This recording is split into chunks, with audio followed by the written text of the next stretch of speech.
Magandang araw po sa inyo mga tagapanood or magandang gabi.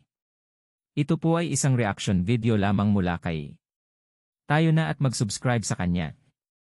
Pa-subscribe na rin po sa channel ko. Tara na at nang masimulan na natin. Mahigit 200,000 mga guro ang sasailalim sa pagsasanay para sa paghahanda sa ipatutupad ng matatag K-10 curriculum ng Department of Education o DepEd. Inilunsad ng kagawaran ang revised curriculum for kindergarten to 10th graders noong August 10 at magiging epektibo sa academic year 2024-2025. Binuo ang naturang curriculum upang bigyan ng solusyon ang mga hamon sa kasalukuyang pinatutupad na K-12 curriculum tulad ng cognitive demand imbalance, maraming nilalaman, pagkawala ng ilan sa mga kailangang learning competencies. Sumisimbolo ang matatag para magawa ang curriculum na may kaugnayan sa paghika ng aktibong kahandaan sa trabaho at pagiging responsabling individual.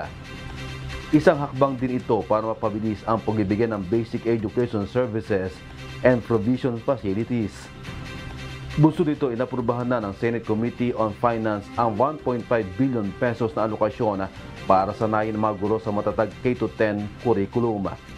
Sinabi ni Senator Sherwin Gatchalian sa ilalim ng Finance Panels Committee report sa 5.768 trillion General Appropriations Bill para sa taong 2024. Una nang inirekomenda ni Chairperson on Basic Education Senator Sherwin Gatchalian ang 1.7 billion pesos kung saan target na sanayin ang nasa mahigit kumulang 200,000 teachers.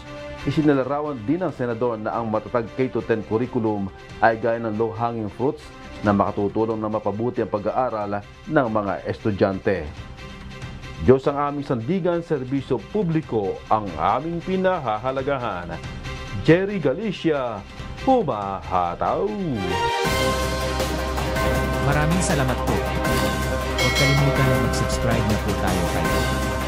Pa-subscribe na rin po sa channel ko. Babay po.